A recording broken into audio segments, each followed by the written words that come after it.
A very good evening and warm welcome to you all. On behalf of NJ Wealth and UTI Asset Management Company, मैं दिव्येश शक्कर आप सभी का आज इस शाम को स्वागत करता हूं सैटरडे स्कूल प्रेजेंटेशन में। और आज का हमारा जो टॉपिक है SIP द एट वंडर। और हमारे जो आज के जो गेस्ट स्पीकर हैं वो मिस्टर पेसी दस्तूर हैं और UTI एसेट मैनेजमेंट कंपनी। तो हालांकि हमारे स्पीकर किसी इंट्रोडक्शन के मोहताज नहीं हैं, पर मैं ऐसा अज्यूम करता हूं कि हमारे साथ आज बहुत सारे नए कस्टमर्स और पार्टनर्स भी जुड़े हैं इस प्रेजेंटेशन में। सो बेनिफिट ऑफ ऑल मैं उनका परिचय दे दूं आप लोगों को। सो मिस्टर पेसी दस्तूर is a group president and head. He holds double post-graduation qualification, one Master of Commerce degree from University of Mumbai and Masters in Business Administration degree from Xavier Institute of Technology. He also holds the Caltritas Investment Certificate from CFA Institute USA. He joined UTI AMC on 6th May 2021 and has over 29 years of valuable experience in the financial service sector across banking and mutual funds. Before joining UTI AMC, he spent 13 years at Franklin Templeton Asset Management India Private Limited, where he was head sales since April 2014. Prior to that, he has spent 12 years in various positions across ING Bank NV, ING Private Banking, and also served as head institutional sales at ING Investment Management India Private Limited. He's he's a he loves adventure sports like paragliding and also a Formula One enthusiast. And uh, today he'll be sharing the number one formula of wealth creation, that is SIP. So without taking much time, I invite Pesi sir to start the presentation. At the end of the presentation, we'll have question and answers. So I request everybody to log your questions on the chat board. Over to you, sir. Kakkar साहब, बहुत बहुत धन्यवाद आपका इतना प्यारा परिचय देने के लिए. Very good evening to everybody on the call. It is my pleasure and honor to be here to present to the audience today on what I definitely believe in is the eighth wonder of the world, which is systematic investing, whether it's in mutual funds or anything else. And I'm gonna use a presentation जिसके द्वारा मैं आपको कहानी बताऊंगा. ये कहानी है मेरे खुद की, my own experience of investing. And इसमें SIP का बहुत बड़ा और बहुत महत्वपूर्ण रोल रहा है, और वो कहानी मैं आपसे बताना चाहता हूँ. So here we begin. Firstly my life बदला क्या नहीं है. लगभग 30 साल से मैं काम करते आ रहा हूँ. नौकरी है, बच्चे हैं. 16 साल का बेटा है, 19 साल की बेटी है. उनकी पढ़ाई, उनका फ्यूचर, EMI, कभी घर का तो कभी गाड़ी का, हमेशा चालू रहा है जिंदगी में. और एक बीवी है जिसकी ज़रूरतें अलग है बट मांगे उससे कहीं ज़्यादा, और वो भी मुझे पूरी करनी है. और इन 30 साल में जो एक चीज़ हमेशा बदलते आया है, हर रोज़ बदलते आया है मेरी ज़िंदगी में, और वो है मार्केट. क्योंकि नौकरी से पगार बनेगा बट पैसा मार्केट से बनेगा. एंड वो मार्केट के ऊपर ना मेरा कोई काबू है, ना मेरा कंट्रोल है. बट एक चीज़ मैं जानता हूँ कि जिसके ऊपर मेरा कंट्रोल है वो सब पहले लिस्ट में दिए गए हैं. मेरी नौकरी कितनी अच्छी तरह से निभाऊं, मेरी फैमिली कितनी अच्छे माहौल उनको दे सकूं, all of that is in my control.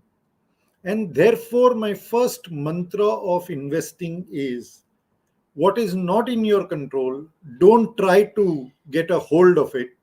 What is in your control, manage that, stay focused on that, stay selfish to achieve those goals, those wants, those necessities, those aspirations that you have. Be selfish in investments by focusing only on one thing, and that is your needs, your wants, your aspirations, your family. एक जगह जिंदगी में और सिर्फ एक जगह मैंने ये देखा है कि सेल्फिश बनना जरूरी है, बाकी हर चीज में अपना दिल और बटुआ जरूर खोलिए.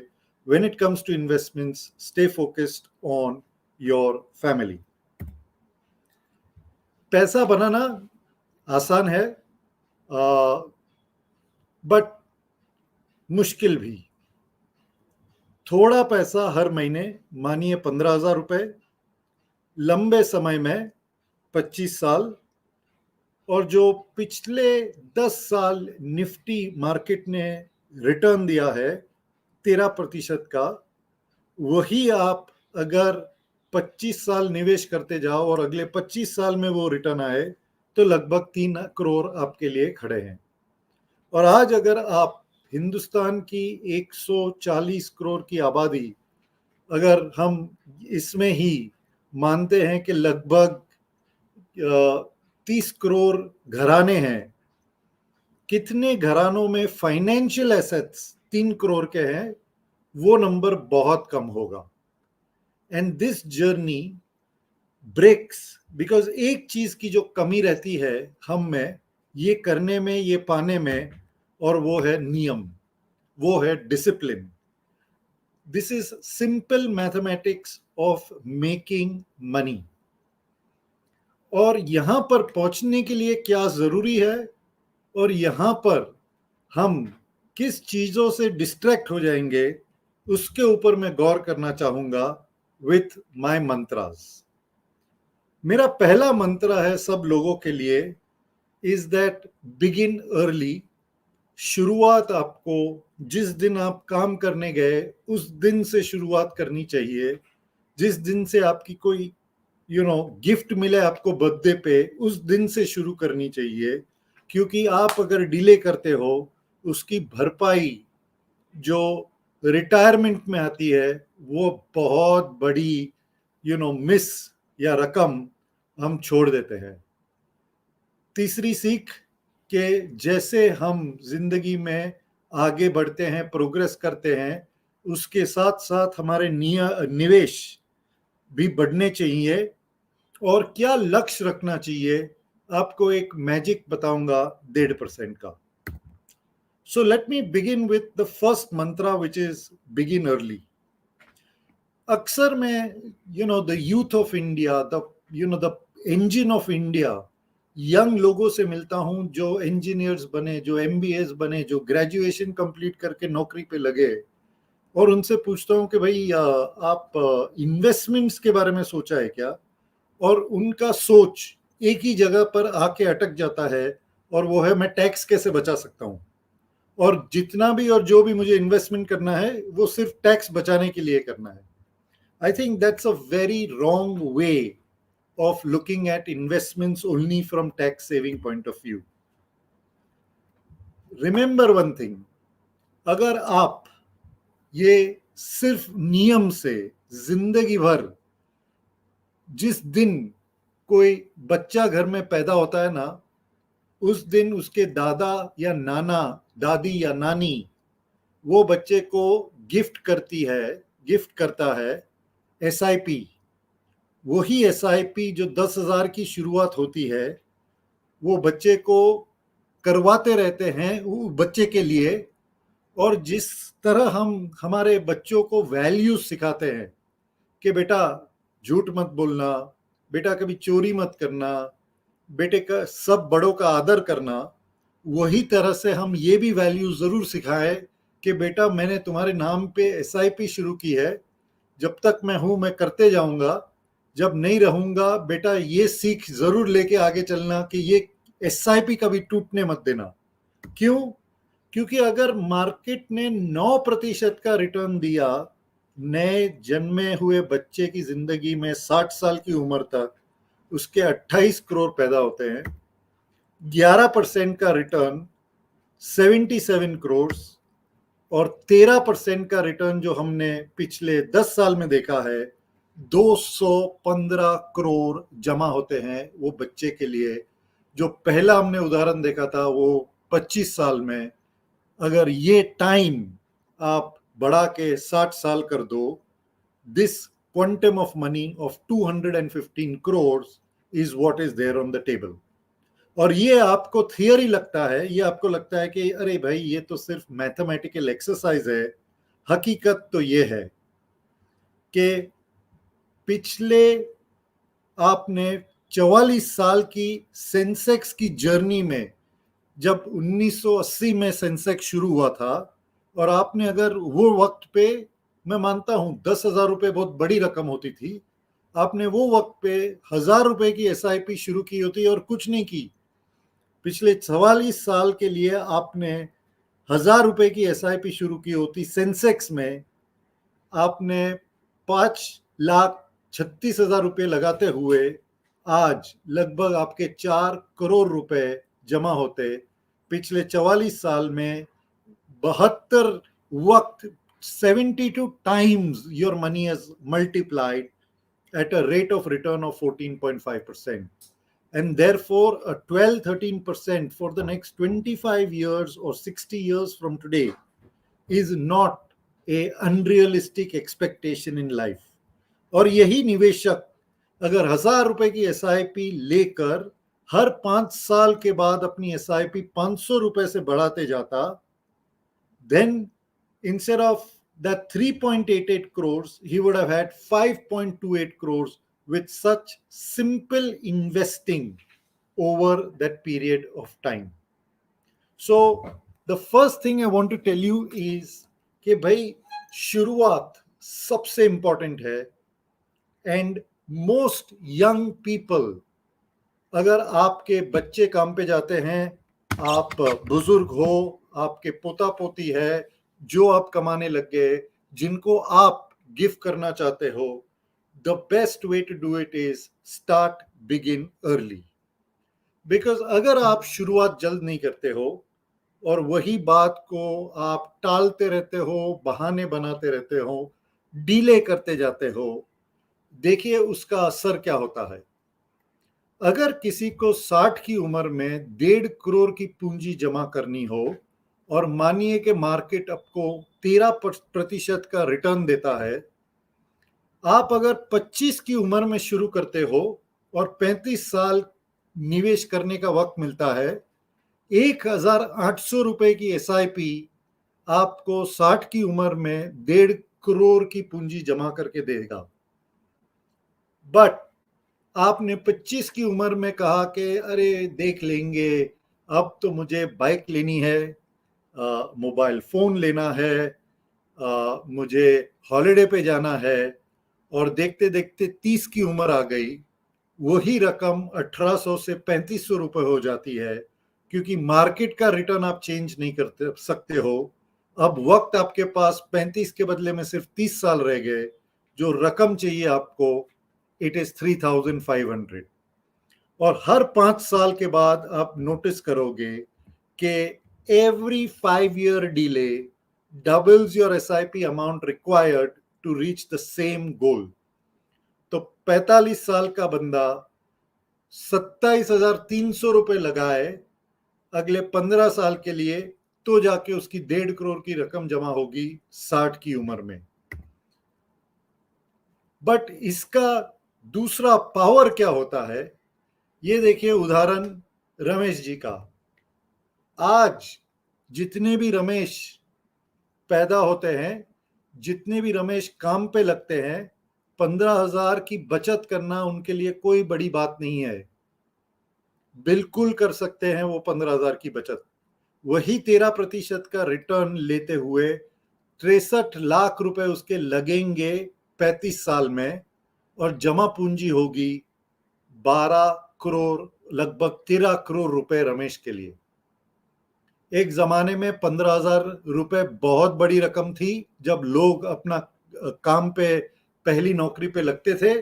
आज वही पगार से 15,000 की बचत करते हुए निवेश करना कोई बड़ी बात नहीं है।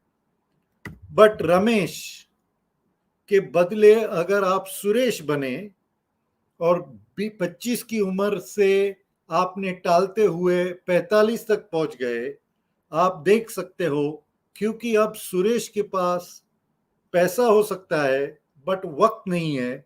27 लाख लगाते हुए वो 1 करोड़ भी जमा नहीं कर पाएगा।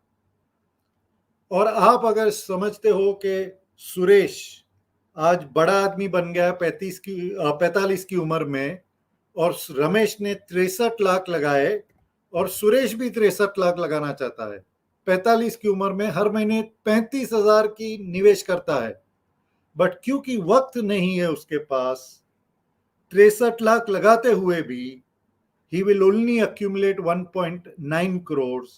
फिर भी लगभग 11 करोड़ का फर्क होगा रमेश और सुरेश में।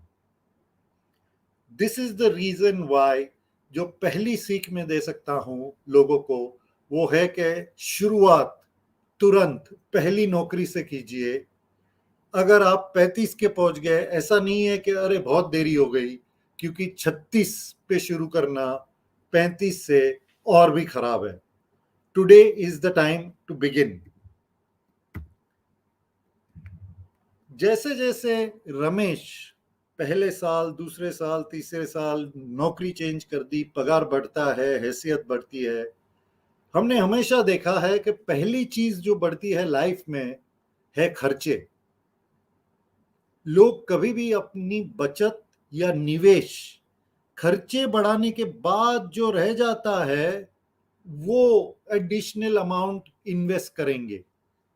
पहले तो जब पगार बढ़ती है, पहले के 3, 4, 6 महीने में तुम वो नया पगार के बारे में सोचते रहते हो, और सोचते सोचते देखते हो अरे भाई पगार तो बढ़ गया, मगर बैंक अकाउंट में महीने की आखिरी में कुछ नहीं रहा extra.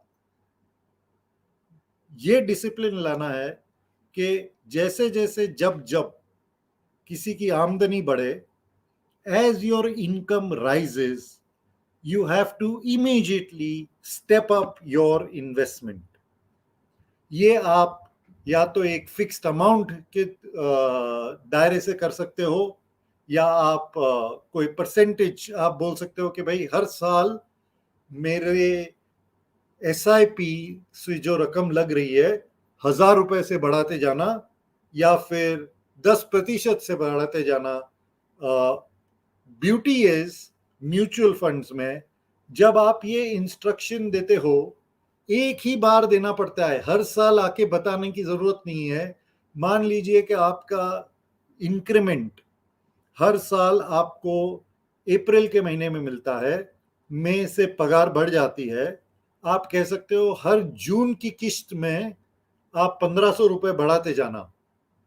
And this is where one time instruction can make a life time change. और कितना बड़ा फर्क हो सकता है जब हम ये रकम बढ़ाते हैं। वही उदाहरण लेते हैं, कोई आके बोलता है कि भाई मुझे 15 साल में ना मुझे घर खरीदना है, कितना निवेश कर सकते हो हर महीने? 25,000 रुपए। Very good. 25,000 महीने के सालाना 3 लाख, 15 साल में 45 लाख, मार्केट ने अगर 13% का रिटर्न दिया, आपकी जमा पूंजी होगी लगभग 1,30,00,000 रुपए। 1,30,00,000 में आप क्या खरीद सकते हो? बट यही निवेशक ने मान लीजिए 25,000 की SIP के साथ कहा कि क्योंकि मेरी आमदनी बढ़ते जाएगी, मेरी SIP की रकम आप 5,000 रुपए से बढ़ाते जाना हर साल। 1 करोड़ निवेश करते हुए उसके 2,55,00,000 जमा होते हैं। और फर्क क्या है दोनों के बीच में? ये जो 1,17,00,000 का फर्क है, आपको महसूस भी नहीं होता है कि ये एक्स्ट्रा रकम निवेश होते गई, बट लाइफ में हकीकत में the difference between a 2 bedroom house and a 1 bedroom house in Mumbai is a regular SIP और a step up SIP। Bombay में आप 1,30,00,000 में बहुत सारे एरिया में 1 बेडरूम का घर ले पाओगे। काफी जगह बॉम्बे में आपको एक बेडरूम का भी घर नहीं मिलेगा, बस 2.5 करोड़ में आप बहुत सारी जगह पर कंफर्टेबली 2 बेडरूम का घर खरीद पाओगे। फर्क क्या हुआ लाइफ में? फर्क इतना ही था कि एक रेगुलर निवेशक था जिसने एसआईपी की, और एक एकदम इन्वॉल्व या इवॉल्व निवेशक था जिसने एसआईपी स्टेप अप के साथ की। दोनों में फर्क एक बेडरूम का बनता है। और ये वापस, अगर आपको लगता है ये थियरी है, तो ये देखिए हकीकत, this is reality. SIP of 25,000 for 15 years, सालाना 3 लाख, मतलब 15 साल में 45 लाख आपने निफ्टी में की होती तो आपके जमा पूंजी थी 1,33,00,000 रुपए। निफ्टी ने रिटर्न दिया था पिछले 15 साल में 13.49%। आपने अगर यूटीआई फ्लेक्सी कैप फंड में किया होता, उदाहरण की तरह, आपकी जमा पूंजी होती 1,41,00,000। बट निवेशक ने अगर वही 25,000 की एसआईपी के साथ 5,000 स्टेप अप किया होता इन यूटीआई फ्लेक्सी कैप फंड, आपकी जमा पूंजी होती 2,77,00,000, and that is the difference between a 1 bedroom and a 2 bedroom house in Mumbai, and in many other parts of the country it is the difference between 2 or 3 bedroom and a 4 bedroom house in many other cities. This is the impact of what a step up can do.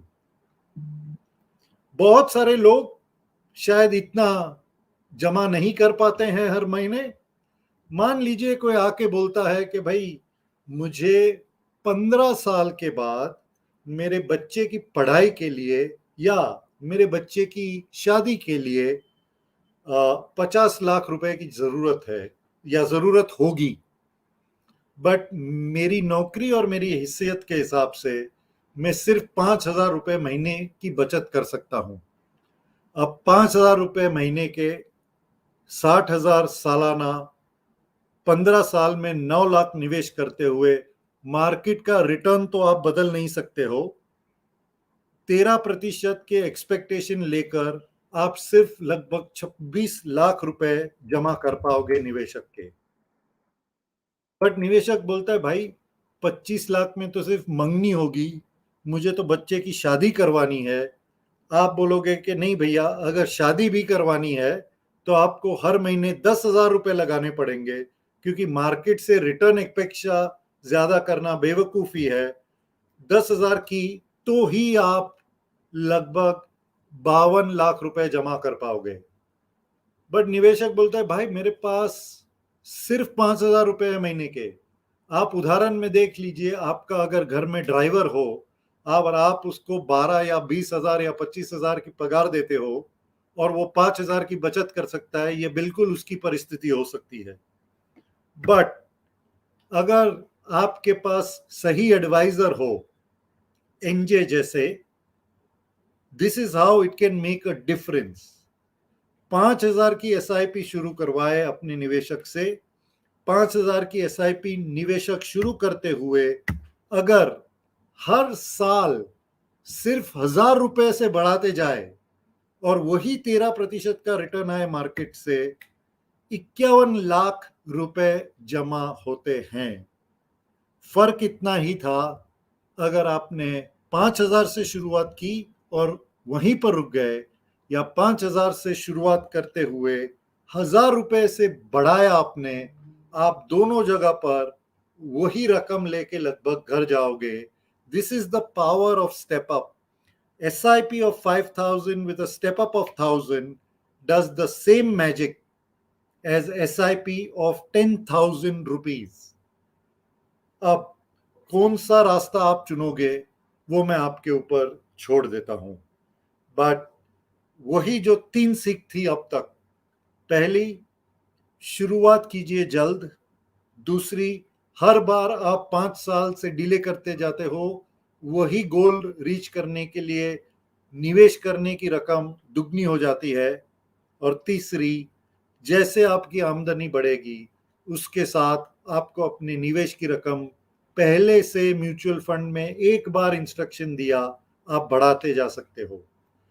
ये देखिए, ये तीनों सीख को साथ लाते हुए मान लीजिए अलीशा 20 की उम्र में 5,000 की एसआईपी करती है, 13% का रिटर्न, 46 लाख बना के जाएगी 40 की उम्र तक।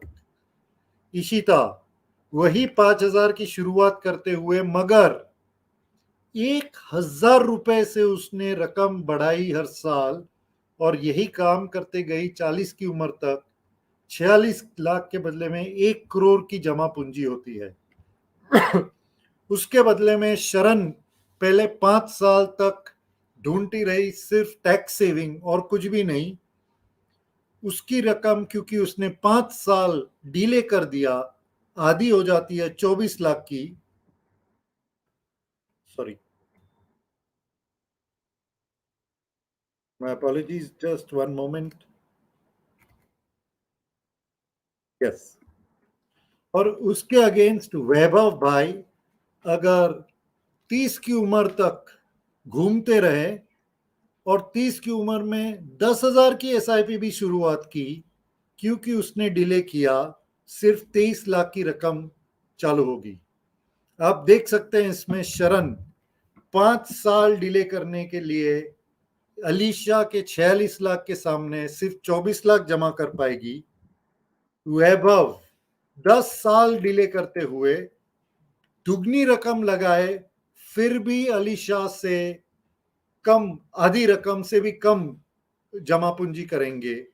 बट सबसे बेहतरीन होगी इशिता, जिसने छोटी रकम से शुरू की, हर साल बढ़ाते गई, डिसिप्लिन से करते गई और 40 की उम्र में 1 करोड़ रुपया जमा करके बैठ गई। This is the power of starting early, not delaying, and stepping it up. This is how you create a winner in investments through SIP with a small amount of money. मेरा लास्ट मंत्र है the magic of 1.5%। ये आपको जरा ध्यान देना पड़ेगा समझने के लिए। ये है मार्केट। ये मार्केट 2022 दिसंबर तक का मार्केट है। हर साल पिछले 25 साल में निफ्टी ने क्या रिटर्न दिया है। 6 साल निफ्टी ने नेगेटिव रिटर्न दिया था, 19 साल निफ्टी ने पॉजिटिव रिटर्न दिया है। बट ऐसा 2 ही बार हुआ है पिछले 25 साल में जब निफ्टी 18% से ज्यादा गिरा हो। ओके, नाउ 18% का आप 12 या हर महीने से डिवाइड करोगे तो ये नंबर क्या आता है, 1.5 का। ये 1.5 का मैजिक और मंत्र क्या है मेरा मंत्र आपसे ये है कि आपकी जितनी भी जमा पूंजी है आज की तारीख में, मान लीजिए कि आपने फिक्स डिपॉजिट, पीपीएफ, जो भी आपके निवेश किया हुआ है, जमा की है कॉर्पस, उसकी वो कॉर्पस अमाउंट का 1.5% वो आपका हर महीने का किस्त होना चाहिए एसआईपी में। क्या होता है, 75,000 ऑन 50 lakhs कॉर्पस। मतलब सालाना आप कितना निवेश करोगे, 9 लाख रुपए। कितना होगा ये आपके 50 लाख के ऊपर, 18%। अब इसका चमत्कार क्या होता है कि पिछले 25 साल की गिनती करते हैं तो ऐसे 2 ही साल रहेंगे जहां पर मार्केट के आधार से आपकी जमा पूंजी कम हुई होगी। बट अदरवाइज क्योंकि आप हर महीने एसआईपी करते जाते हैं, हर साल करते जाते हैं और हर साल बढ़ाते जाते हैं, आप मार्केट के मोहताज नहीं बनते हो। ये एसआईपी की रकम जब जब मार्केट गिरती है आपके लिए नीचे के भाव में खरीदी करते जाती है। एंड ऐसे 2 ही वक्त रहेंगे पिछले 25 साल में जब आपकी जमा पूंजी उसके पहले वाले साल से कम हुई होगी। This is the power of the magic of 1.5%। सो आपका जो भी आपने अभी तक निवेश करते हुए बचत की है, वो अमाउंट का 1.5% should be your monthly SIP corpus. ये करने से आप, गारंटी तो नहीं बोल सकता हूं, बट अनुमान लगा सकते हो कि मैं मार्केट के उतार चढ़ाव से मेरा बहुत कम मेरे पोर्टफोलियो पे असर होगा। तो ये जो मेरे 4 मंत्रा थे आपके लिए, उसके साथ मैं 4 अलग विषय पर आपका ध्यान आकर्षित करना चाहूंगा, क्योंकि मेरे मानना है कि ये 4 चीज बहुत इंपॉर्टेंट है जो हमें डिस्ट्रैक्ट करती है ये 25-30 साल की जर्नी में SIP के द्वारा पैसा या करोड़पति बनने में। पहली बात है एसेट एलोकेशन। एसेट एलोकेशन मतलब क्या, और कुछ नहीं, बट बहुत सारी जगह है जहां पर आप निवेश कर सकते हो। आप जमीन ले सकते हो, घर ले सकते हो, सोना ले सकते हो, चांदी ले सकते हो, इक्विटी मार्केट में पैसा लगा सकते हो, डेट में पैसा लगा सकते हो। आप इक्विटी में large cap, mid cap, foreign equity या इंडियन इक्विटी। निवेशक हमेशा वहां पर पैसा लगाता है जहां हाल ही रिटर्न बहुत बढ़िया था। आज बहुत कम गोल्ड के बारे में लोग बात करते हैं, बट अगर मैं 2008, 9, 10 की बात करूं तो लोग सिर्फ गोल्ड पे हावी थे। आज क्योंकि इक्विटी मार्केट से परफॉर्मेंस बहुत बढ़िया रहा है एंड इक्विटी मार्केट में स्मॉल कैप में परफॉर्मेंस बेहतरीन रहा है, लोग सिर्फ वहां पर आकर्षित हो रहे हैं। बट एक चीज ध्यान रखना, कल का जीता हुआ खिलाड़ी ऐसा कोई गारंटी नहीं है हर साल, सालों साल वही खिलाड़ी जीतते जाएगा। हमने, अगर आप अलग अलग एसेट क्लास लेते हो, पिछले 12 साल में इक्विटी, डेट, इन्फ्लेशन या गोल्ड, ये 4 अलग एसेट क्लास या 5 अलग एसेट क्लास को देखते हुए ऐसे पिछले 12 साल में है कि 5 बार इक्विटी ने सबसे बेहतरीन किया, बट इक्वली 4 बार गोल्ड ने भी सबसे बेहतरीन किया था और 1 बार इन्फ्लेशन ने। So it is very difficult to predict कि भाई अगले 12 साल में सबसे बेहतरीन कौन सा रहेगा। और अगर आप पिछले 1, 2 या 3 साल के रिटर्न को देखते हुए ही निवेश करोगे तो आप, मौका जहां पर आएगा, क्योंकि मौका हमेशा घूमते जाएगा, विनर्स ऑलवेज रोटेट। और ये सिर्फ अलग एसेट क्लास के बारे में अप्लाई नहीं होता है, अलग देश के बारे में भी अप्लाई होता है। हम भारतीय बहुत ही पेट्रियोटिक होते हैं। हमारा जितना निवेश है 99.99% इंडिया में ही लगता है। But is India always the best performing market? The answer is not necessarily true. वही वापस पिछले 12 साल में 5 बार India was the best, US 2 बार था, एशिया 1 बार, यूरोप 2 बार और चाइना 2 बार। सेम वे लोग हमेशा मुझे पूछते हैं, भाई पैसा लार्ज कैप में मिड लगाना चाहिए, मिड कैप में, स्मॉल कैप में, आपके हिसाब से कहां लगाना चाहिए? This is the breakup for the last 12 years. 5 times small cap has given better return. और फिलहाल क्योंकि स्मॉल कैप, मिड कैप बहुत बेहतरीन कर चुके हैं, लोग सबसे ज्यादा आकर्षित वहीं पर हो रहे हैं, क्योंकि हमें डेटा दिखता है सबसे ज्यादा SIP सिर्फ स्मॉल कैप फंड में शुरू हो रही है। बट ये ध्यान रखिए कि लार्ज कैप भी 3 बार सबसे बेहतरीन करके गया था, और आप चार्ट पे देखोगे तो ये रोटेशन से बार बार होते जाता है। And therefore the most important thing to realise in investments is asset allocation. और ये एसेट एलोकेशन कैसे सेट करना है, आपको अपने एडवाइजर के साथ बैठकर आपकी जरूरतें, आपकी आमदनी, आपको कब कितना पैसा लगेगा, ये निश्चय करते हुए फिर ही आप डिसाइड कर पाओगे। इसमें कोई फॉर्मूला नहीं रहता है जो मैं बोल सकता हूं कि भाई कक्कर साहब के लिए और दस्तूर साहब के लिए एक ही फॉर्मूला है। क्यों? क्योंकि बहुत, दोनों 50 साल की उम्र के हैं, तो दोनों के लिए एक ही फॉर्मूला अप्लाई होता है। ये बिल्कुल गलत है. This can be done only in consultation with your advisor. Second thing that you should be aware of, matters that matter, is inflation. Inflation, ये सब आप देख सकते हो स्क्रीन पर. करेंसी है इंडिया की, आपने यूज की है ये करेंसी, बहुत लोगों ने यूज की है, 5 पैसे भी आज आपको कलेक्टर्स आइटम में ही मिलेंगे. क्योंकि आज अगर आप एक माचिस की डिब्बी या हॉल्स की गोली लेने जाते हो, उसके लिए भी आपको पूरा 1 रुपया लगता है.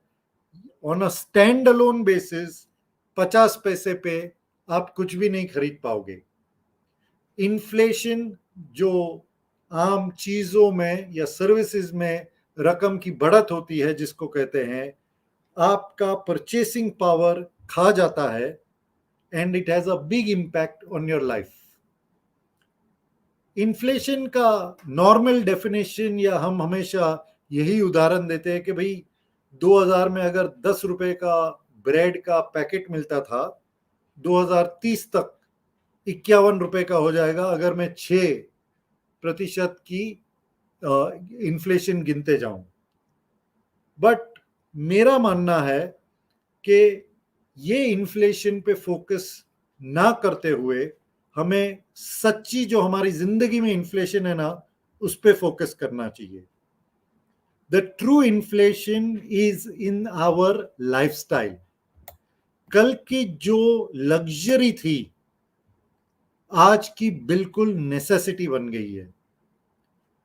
ये टीवी एक पूरे शायद सोसाइटी में 1, 2, 3 लोगों के घर पे होती थी, और छाया गीत देखने के लिए सब सोसाइटी वाले उनके घर पे जाके बैठ जाते थे. संडे शाम की पिक्चर साथ में देखते थे. आज अगर मैं निवेशकों को पूछूं ये कॉल पे, कितने लोगों के घर पे 2 से ज्यादा टीवीज है. टीवी तो सबके घर में है. फोन के लिए हम सालों साल रुकते थे, आज किसी के शायद घर पे लैंडलाइन नहीं है, सबके हाथ में एक, और सबके घराने में 4 से ज्यादा मोबाइल फोन ऑपरेट होते हैं. पंखा versus air condition, this is lifestyle inflation. उसके साथ साथ आज एफ्लुएंट सोसाइटी में ब्रांड्स और मटेरियल एस्पिरेशन और बढ़ गए हैं. मेरा मानना है ये सब चीजें हमारी जिंदगी में बिल्कुल जरूरी है. क्या इनको खरीदना चाहिए? बिल्कुल खरीदना चाहिए. मगर नॉर्मली होता क्या है, क्योंकि हम ये चीज खरीदते हैं, हम निवेश करना भूल जाते हैं, या निवेश को रोक देते हैं, या जो हमारी क्षमता के अनुसार निवेश करना चाहिए उसके ऊपर हम ध्यान नहीं देते. क्योंकि जितनी भी ईएमआई आप चलाते हो, उतनी कम एसआईपी चला पाओगे. सो अगर आपने घर के लिए ईएमआई ली है, घर बिल्कुल जरूरी है, मैं मानता हूं. गाड़ी के लिए ईएमआई ली है, गाड़ी जरूरी है, बिल्कुल मानता हूं. बट किसी को ना अफोर्ड करते हुए 50 लाख की गाड़ी लेने की जरूरत है, और वो 50 लाख का ईएमआई भरने के लिए आपने एसआईपी रोक कर दी. दैट इज लाइफस्टाइल इन्फ्लेशन, जो हमें बहुत इंपैक्ट करता है लाइफ में. मैं आपको उदाहरण देता हूं. मारुति एल्टो 2003 में लॉन्च हुई थी. मारुति एल्टो की वो वक्त पे कीमत थी 3 लाख रुपए. मान लीजिए कि मैंने एल्टो गाड़ी खरीद ली, और बड़े शान से एसी लगा के गाड़ी में घूमता था, और कक्कर साहब ने मारुति की एल्टो ना खरीदते हुए 3 लाख की मारुति के शेयर्स लिए. आज कक्कर साहब 2 करोड़ 14 लाख रुपए के मालिक है, because of the shares of Maruti. और मेरे पास आज 20 साल पुरानी एल्टो, जिसके मुझे 25,000 रुपए नहीं मिलेंगे. अब मेरा बोलना ये नहीं है, मुझे गलत मत समझना जब मैं ये कह रहा हूं. मैं ये नहीं बोल रहा हूं कि आपको मारुति या कोई भी गाड़ी खरीदनी नहीं चाहिए. मेरा बोलना ये जरूर है कि गाड़ी खरीदते हुए आप निवेश रोक देना, गाड़ी खरीद के कारण आपने निवेश बिल्कुल नहीं किया, दैट इज द प्रॉब्लम। और ये अगर आपको बड़ा उदाहरण दिखता है तो, या पुराना उदाहरण दिखता है, मैं आपको एक और ये जमाने का उदाहरण देता हूं। पहला आईफोन लॉन्च हुआ था 2007 में, तब उसकी कीमत थी लगभग $499, लगभग 20,000 रुपए। बहुत लोगों ने लाइन लगा के आईफोन खरीदी। आज अगर किसी जवान आदमी जो नौकरी पे जाता है, पहले 3 महीने की पगार कमा के लाता है, उसको आप पूछोगे कि भैया लाइफ में अपग्रेड क्या करोगे, वो पहला बोलेगा मुझे मेरा फोन अपग्रेड करना है। उसके सामने अगर 2007 में आपने $500 एप्पल के शेयर में डाले होते, आज वही रकम लगभग $24,690 होती। At 83 to the dollar, it would translate into 20.5 lakhs. It is 48 times in dollar terms, 100 times in rupee terms. This is the difference in inflation in lifestyle at the cost of investment. ये सब चीज जरूरी है, मैं बिल्कुल मानता हूं, but मेरा मानना है कि भाई निवेश पे रोक डालते हुए लाइफस्टाइल मेंटेन करना बिल्कुल बेवकूफी है। जो जरूरत है पूरी कीजिए, जो आशाएं हैं वो भी जरूर पूरी कीजिए, but not at the cost of investments. बहुत लोग हमें ये भी बार बार पूछते हैं कि निवेश करना शुरू कब करना चाहिए। आप अगर वातावरण के बारे में बात करोगे तो लोग आपको तुरंत आज यही बोल देंगे कि अरे भाई आज 2024 में इलेक्शन होने वाले हैं, अभी थोड़ा रुक जाते हैं। क्यों? क्योंकि इलेक्शन के बाद शुरू करेंगे। टाइम वर्सेस टाइमिंग, ये चार्ट मैंने आपको पहले भी दिखाया कि भाई पिछले 25 साल में ऐसे सिर्फ 6 बार हुआ था कि निफ्टी ने नेगेटिव रिटर्न दिया। बट ये आप जरा ध्यान गौर कीजिए इसके ऊपर। पिछले 25 साल में निफ्टी ने लगभग 11.75% का रिटर्न दिया है। आपने अगर 1 लाख रुपए डाले होते और पिछले 25 साल में कुछ नहीं किया, बैठे रहे, आपकी जमा पूंजी लगभग 18.5 लाख हो गई होगी आज की तारीख में। बट पिछले 25 साल में ऐसे बहुत सारे दिन थे जो सबसे बेहतरीन दिन थे, जहां पर मार्केट ने बहुत तेजी पकड़ी एक ही दिन में। हाँ, अगर आप ऐसे 5 सबसे बेहतरीन दिन चुक गए ना, आपका रिटर्न आके 9.63% पे रुक जाता, आपकी जमा पूंजी 11,19,000 पे ही आके अटक जाती। और जिंदगी में आपने पिछले 25 साल में सबसे बेहतरीन 40 दिन चुक गए ना, आपका return would have been only 1.56%। और आपको जानना है कि ये कौन से दिन थे? 18 मई 2019, एक दिन में मार्केट लगभग 18% से ऊपर चले गया था। On 7th April 2020 market was up 8.76%। और 2020 में हुआ क्या था? कोविड की परिस्थिति में आपने मार्केट से डर कर निकल गए। वो एक दिन था 7th April, जब आप 9% का रिटर्न छोड़ के चले जाते। और वैसे ही सबसे खराब दिन भी होते हैं मार्केट में, और अगर आप भगवान हो तो आप खराब दिन के एक दिन पहले निकल जाओ और बेहतरीन दिन के एक दिन पहले मार्केट में घुस जाओ, और ये आप लगातार कर पाए तो बहुत बढ़िया होगा।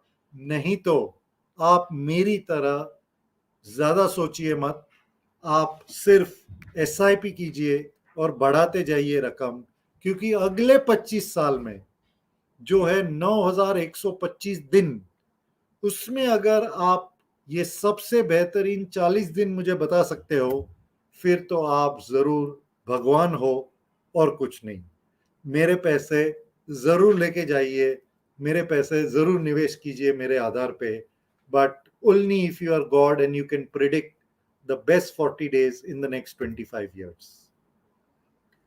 The last point I want to make is power of compounding. ये अब हम हमेशा लंबा समय लंबा समय लंबा समय क्यों बोलते हैं? क्योंकि ये जो बंदे ने बोला था ना, the power of compounding is the eighth wonder of the world like SIP. उसको जो समझता है वो कमाएगा, उसको जो नहीं समझता वो भरपाई करेगा. These were the words of Albert Einstein on the power of compounding. मैं आपको एग्जाम्पल देता हूं. एक गेम खेलते हैं. मान लीजिए आपका बच्चा आता है और बोलता है, पापा पापा मुझे पॉकेट मनी चाहिए. पहले दिन ना पापा आप मुझे 1 ही रुपया देना. अरे बेटा 1 रुपए में ये जमाने में क्या होगा? हाँ पापा आप सही कह रहे हो.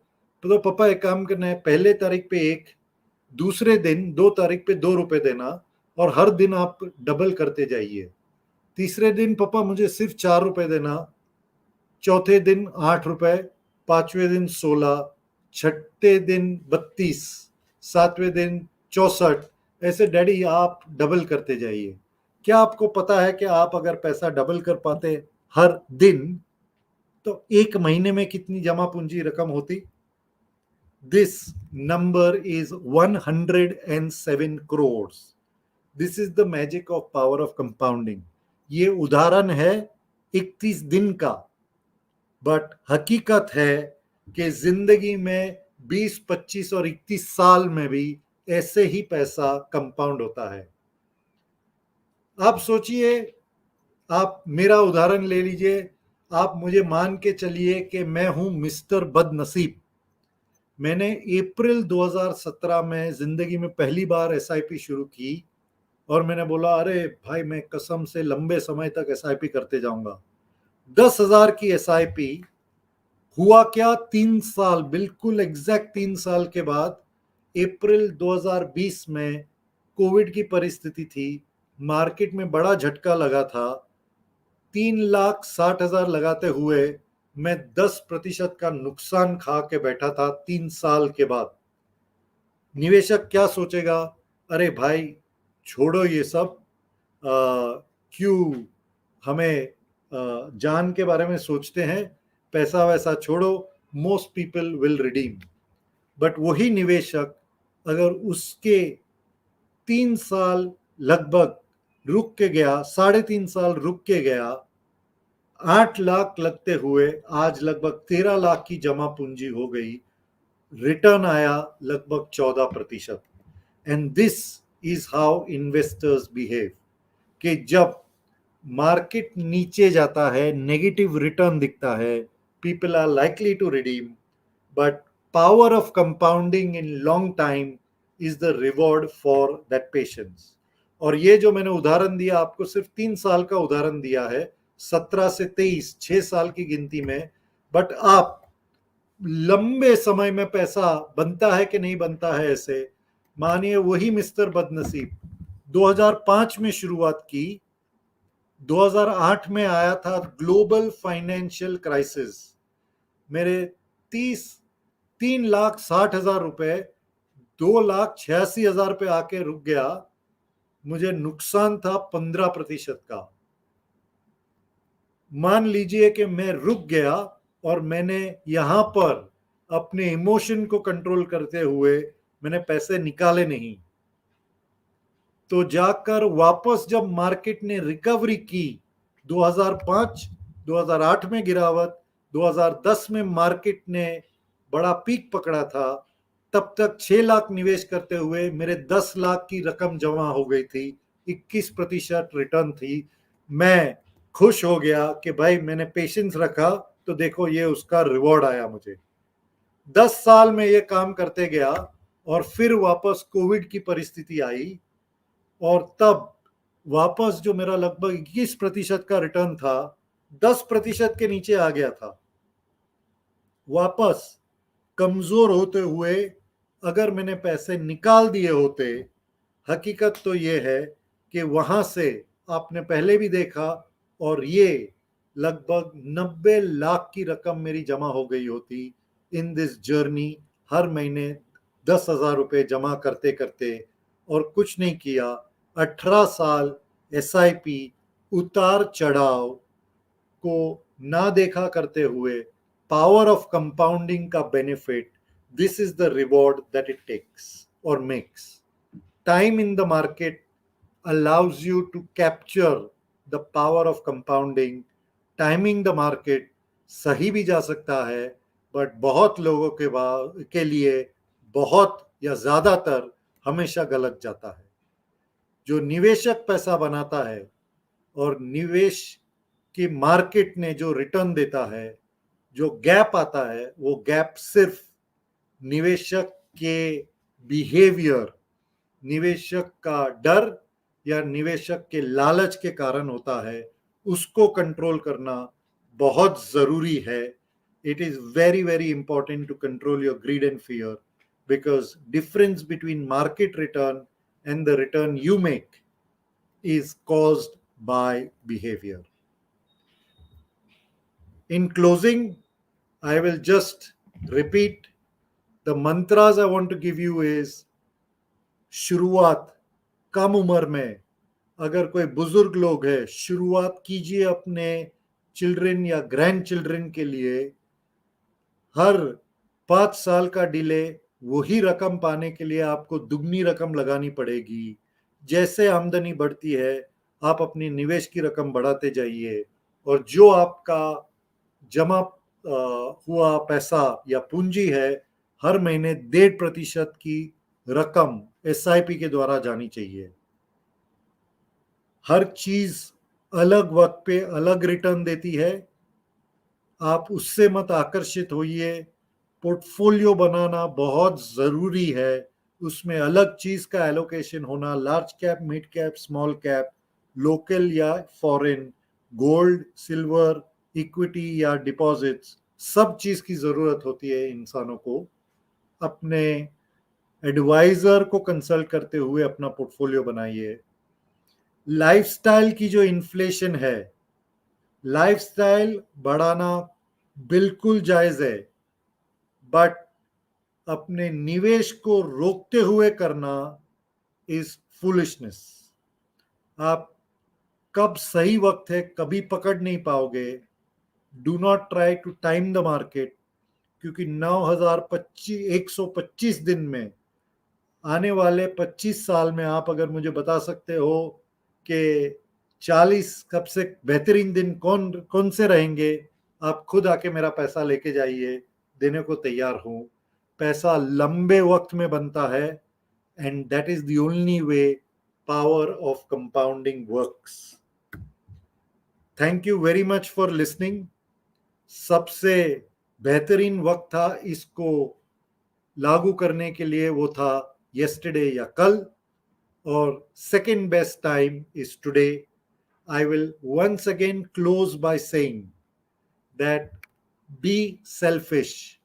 What matters to you and me is your family to you and my family to me, क्योंकि उनका हक है एक बेहतरीन जिंदगी का, और ये दिलाने के लिए मेरी जिम्मेदारी बनती है। And that is why I believe and do my investments through SIPs. Thank you very much. मैं यहाँ पर रुक जाऊंगा and happy to take questions. Thank you very much, sir, for a wonderful presentation and आपने बहुत ही सरलता से अपने हमारे कस्टमर्स तक पहुंचाया। एंड अगर एक की टेक अवे अगर हम बॉटम लाइन अगर ड्रॉ करें, तो matter is and focus on true inflation and particularly the lifestyle inflation.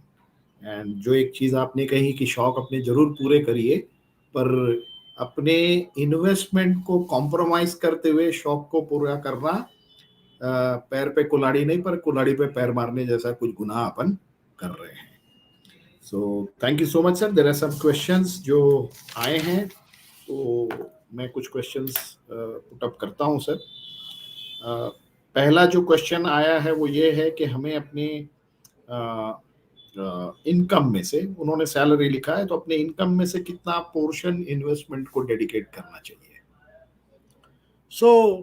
मेरा मानना है कि जो इनकम आती है घर पे, जो आपको ज़रूरतें हैं, आपका घर गृहस्थी चलाना, आप पहले प्लीज़ उसको पूरा कीजिए। पहले तो टैक्स कट के आएगा, फिर आपके जो एब्सोल्यूट नेसेसिटीज़ है घर चलाने के लिए, मतलब मानिए कि आपने घर खरीदा है, ईएमआई है, वो तो ईएमआई तो भरना ही है भाई। ओके,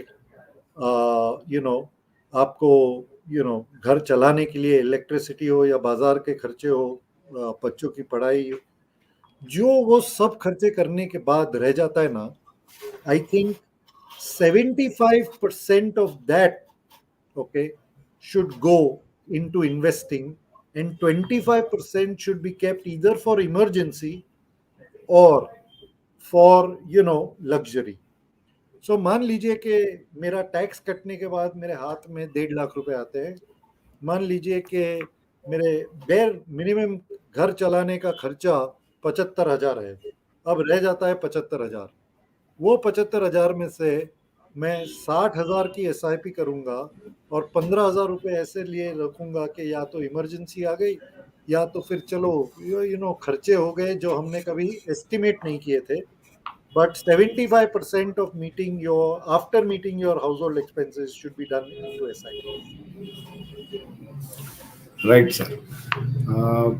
दूसरा जो एक क्वेश्चन है वो ये है सर कि बड़ा बेसिक सा क्वेश्चन है, पर कोई हमारे नए इन्वेस्टर जुड़े हैं, उनका कंसर्न ये है कि how safe is mutual fund. So mutual funds अलग अलग तरीके के होते हैं। निवेशक को अपनी जरूरत पहले समझनी चाहिए। जरूरत के आधार पे आपको अपना एडवाइजर म्यूचुअल फंड एडवाइस करेगा। मान लीजिए कि कोई बोलता है भाई ये ना पैसा आज मैं लगाने को तैयार हूं, बट कल शायद मुझे जरूरत पड़ेगी, कभी भी जरूरत पड़ सकती है। वेरी गुड, उसको संभालने के लिए भी हमारे पास ओवरनाइट फंड है। वो बोलता है अच्छा अब क्या है कि अभी मैं छुट्टी पे जा रहा हूँ 15 दिन के लिए, बट जनवरी में वापस आ जाऊंगा, उसके बाद कभी भी लग सकती है। वेरी गुड, मेरे पास लिक्विड फंड है और ये फंड्स को इक्विटी मार्केट से कोई लेना देना नहीं है।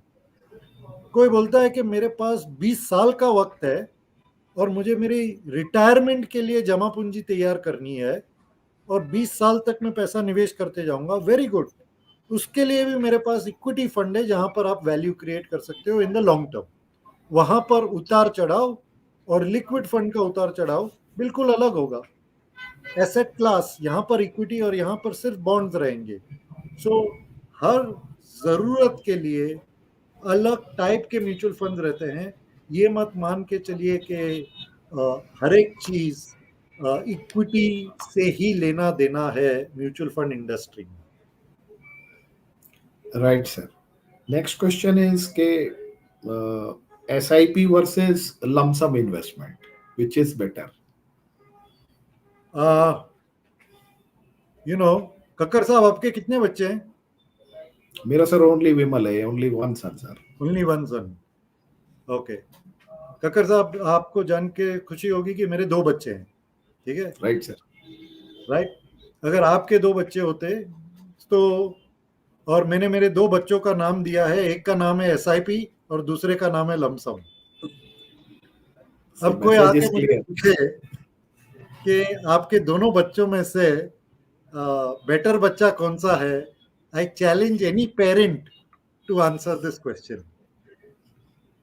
इसका जवाब ना मेरे पास एक ही है, और वो है जब आपके पास पैसा निवेश के लिए है, निवेश कीजिए, ज्यादा सोचिए मत। आज लमसम है, लमसम कीजिए ना, कोई दिक्कत नहीं है। अरे बट मार्केट बहुत महंगा हो गया है। अरे बिल्कुल समझता हूँ मार्केट महंगा है, बट साथ में आपको SIP भी चल रही है।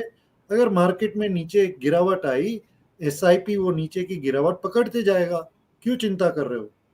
क्योंकि जब अगर, और मान लीजिए गिरावट आती है, आप में क्षमता ही नहीं रहेगी वो वक्त पे लमसम करने के लिए।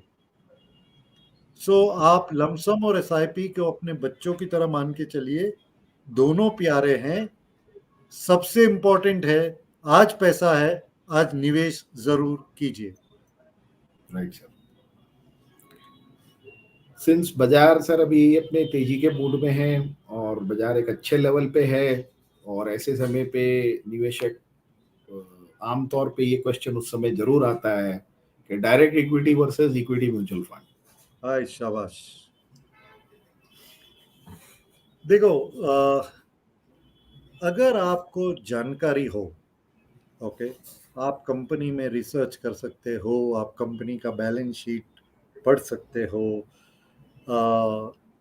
यू नो, वेरी गुड, आप इक्विटी कीजिए ना। कोई बोलता है कि अरे भाई उसमें क्या खराबी है, बड़े बड़े कंपनीज में शेयर लेके रख दो। मैं बोलता हूँ बिल्कुल कीजिए, आपको समझ में आता है तो। बट ये जरूर ध्यान में रखिए, ऐसा कोई नहीं है कि भाई अ, आपको रिटर्न जरूर और उससे ज्यादा ही बनेगा। You know, you take an example, आज जितने भी प्राइवेट सेक्टर बैंक्स है, सबसे बड़े वाले, आप नाम तो जानते हो। पिछले 4 साल में जब मार्केट इतनी तेजी में चला है ना, these banks have not done well at all. Public sector banks have done very well. अब ये क्यों ऐसा है कि पीएसयू बैंक बहुत बेहतरीन करके गए और प्राइवेट सेक्टर बैंक बिल्कुल चले नहीं है। वो 2.5 या 3 गुना हो गए और ये 2.5-3% का रिटर्न नहीं है। कंपनीज तो सब बेहतरीन है। इतनी जानकारी रख सकते हो आप, जरूर इक्विटी कीजिए, कोई गलत बात नहीं है।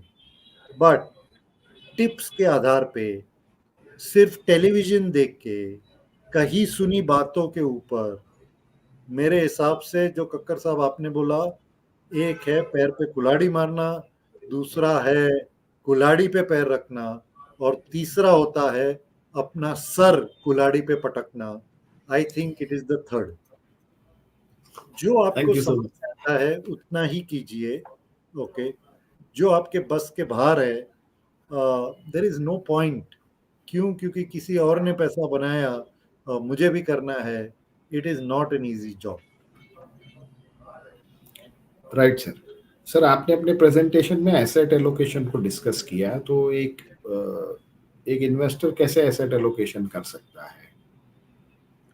सो आई थिंक एसेट एलोकेशन ना हमेशा अपने रिस्क लेने की क्षमता के आधार पे बनता है। बहुत सारे लोग आपको बोलेंगे कि अरे, एसेट एलोकेशन एक थंब रूल है, 100 का नंबर लीजिए, उसमें से आपकी उम्र काट दीजिए, जो रह जाता है उतना प्रतिशत पैसा आपका इक्विटी में लगना चाहिए। Okay, that is a thumb rule, very good. But हकीकत में इट इज वेरी इंडिविजुअलिस्टिक। और मैं मेरे खुद के घराने की बात करता हूँ, उदाहरण देता हूँ। मेरे पिताजी ने कभी जिंदगी में ना म्यूचुअल फंड में निवेश किया था, ना कभी एफडी में, बैंक में फिक्स डिपॉजिट में पैसा लगाया था। उन्होंने जिंदगी भर सिर्फ शेयर्स खरीदे हैं। ओके, सो 1960 से आप टाटा के कोई भी कंपनी बोलिए, रिलायंस बोलिए, और जब जब उनकी उम्र बढ़ते गई, ओके, मैं उनसे ये हमेशा पूछता था, वो उनका जवाब एक ही था मेरे लिए, बेटा देखो, ये पैसे का ना मुझे कोई ज़रूरत नहीं है। ये कंपनीज ना आगे जाकर अगले 5 साल में रिटर्न नहीं दिया, 25 साल में तो देंगे ही देंगे। और जितना ये लोग डिविडेंड दे देते हैं मुझे हर साल, उसमें मैं और मेरी बीवी बहुत खुश है। So when my father passed away at 76 years of age, the only thing he had was an equity shares portfolio, and he was very happy living off the dividend, never touched selling one single share. But when I was 24 years old, young, आप बोलते कि अरे भाई आपको तो equity लेना चाहिए। I didn't have 1 rupee of equity क्योंकि before I got married, I went and bought my first house. वो EMI की भरपाई करनी थी। सो इट इज, एक ही घराने में आप देख सकते हो, older person has got 100% equity and the youngest earning member in the family did not have any equity. It is very individualistic. Thumb rule जरूर है, बट आपको ये अपने एडवाइजर के साथ बैठकर ही प्लानिंग करनी चाहिए. That's the bottom line. Right. One last question, sir. What is your advice to the senior citizen investors? उनके लिए आप क्या सजेस्ट करते हैं? सो मेरे घर में 2 है. अब वो लोग वेरी सीनियर सिटीजन बन गए. एक है मेरे माताजी और एक है मेरे सासू जी. ओके. दोनों मेरे पास निवेश के लिए आते हैं. ओके. और मैं उनको एक ही चीज समझाते रहता हूँ कि पहले तो आप अपना हेल्थ इंश्योरेंस ठीक करके रखिए. It is very important that you have health insurance even if you are starting late, but बहुत ज़रूरी होता है. दूसरी बात कि आज life expectancy has increased many fold. My grandfather passed away at 63. My father passed away at 76. God bless their soul. My mother today is 78, and she may live for another 12 years, 15 years or 20 years. मैं ये ज़रूर जानता हूँ कि अगर उनको lifestyle maintain not improve, उनको iPhone 12 से 14 पे जंप करने की ज़रूरत नहीं दिखती है, बट आईफोन 12 या normal phone, normal electricity consumption, normal made salary, वो नॉर्मल मेंटेन करने के लिए अगर वो सोचते हैं कि भाई सिर्फ फिक्स डिपॉजिट करते करते मैं जिंदगी काट दूंगी, कभी नहीं होगा. सो what is become very important with as working life remain the same, but retirement life has become much elongated. It has become very important that equity allocation in a retired person's portfolio has to still remain high or substantial. अब किसके लिए कितना high होता है और किसके लिए कितना सब्सटेंशियल होता है is again very individualistic, is very person specific. But एक ही ज्ञान दूंगा रिटायर्ड लोगों को कि अपने पोता पोती के लिए SIP शुरू कीजिए. और दूसरी बात कि इक्विटी बिना आप अगर अगले 12-15 साल जीने वाले हो, आप अपना लाइफस्टाइल मेंटेन नहीं कर पाओगे. You will become dependent on somebody in the house financially. Right, sir. So thank you so much, sir. Thanks for sharing your thoughts and your experience. And हम आभार व्यक्त करना चाहेंगे अपने सभी एस्टीम इन्वेस्टर्स का जिन्होंने आज शाम अपना वक्त दिया, अपनी उपस्थिति इस प्रेजेंटेशन में दी. मैं आशा करता हूँ कि इस प्रेजेंटेशन से आपके पास बहुत सारे टेक अवेज रहे होंगे, है ना. जैसे कि साहब ने बताया, उन्होंने मुझे भी 2 करोड़ का मालिक बना दिया था थोड़े देर के लिए, जहाँ उन्होंने 2003 में मुझे ऑल्टो दिलाई थी. और अगर उस ऑल्टो पे 3 लाख उन्हें अगर 2003 में डाले होते तो आज उसका वैल्यूएशन 2 करोड़ होता. तो साहब अगर मुझे 2003 में आप मिले होते आज मैं 2 करोड़ का मालिक जरूर होता. तो शायद किसी ने मेरे को 2003 में ऐसे किसी सेमिनार में इनवाइट नहीं किया और मुझे किसी के एक्सपीरियंस का शायद लाभ नहीं मिला, इसलिए शायद मैं वंचित रह गया, है ना. तो मैं आशा करता हूँ अपनी सभी इन्वेस्टर से कि आज के इस इन्वेस्टमेंट प्रोग्राम से आप ये सीख लेके जाएंगे और इस पे सीरियसली अमल करेंगे. Once again thank you all for connecting. Thank you so much. और हमारे ऐसे कार्यक्रम होते रहते हैं. मैं आशा करता हूं आने वाले आप सभी कार्यक्रम में जुड़ेंगे और अपने नियर एंड डियर को भी सजेस्ट करेंगे जुड़ने के लिए. Once again thank you so much. Thank you very much. Have a good evening and a great weekend.